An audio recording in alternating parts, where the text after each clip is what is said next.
Hello friends, Sunday అని చెప్పేసి ముందు రోజు నైటే పెసలు నానబెట్టుకున్నానండి.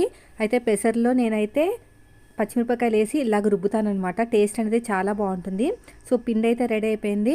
నేను ఎప్పుడూ కూడా సండే మాట ఇలాంటివి పెట్టుకుంటానండి. మామూలు రోజులు పెట్టుకున్నామంటే మనకు అస్సలు కుదరదు. పిల్లల్ని స్కూల్కి పంపించడాలు, హస్బెండ్ని ఆఫీస్కి పంపించడాలే సరిపోతుంది. హడావిడిగా అయిపోతుంది. కడుపు నిండా తినడానికి కూడా ఉండదు. అందుకని చెప్పేసి ఇలాంటివన్నీ సండేనే పెట్టుకుంటామండి. అయితే చట్నీ కూడా రెడీ అయిపోయింది, పల్లీల చట్నీ. దాన్ని కూడా తాలింపు పెట్టేశాను. ఇప్పుడైతే పిల్లలు లేచారండి, 8:30 కల్లా లేచారు.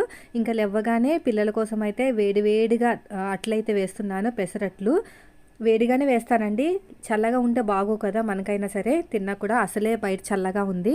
సో వేడిగా తింటేనే బాగుంటుందని చెప్పేసి వేడి అట్లయితే వేసేసాను. 2-3 వేసిన తర్వాత మిడిల్లో గ్యాస్ అయితే అయిపోయిందండి. మళ్ళీ వేసాను. ఎప్పుడైనా సరే నాకు ఎందుకో అలాగ అవుతుంది. మిడిల్లో ఉన్నప్పుడే గ్యాస్ అయిపోతుందండి. అన్నం వండేటప్పుడైనా సరే, దోశలు వేసే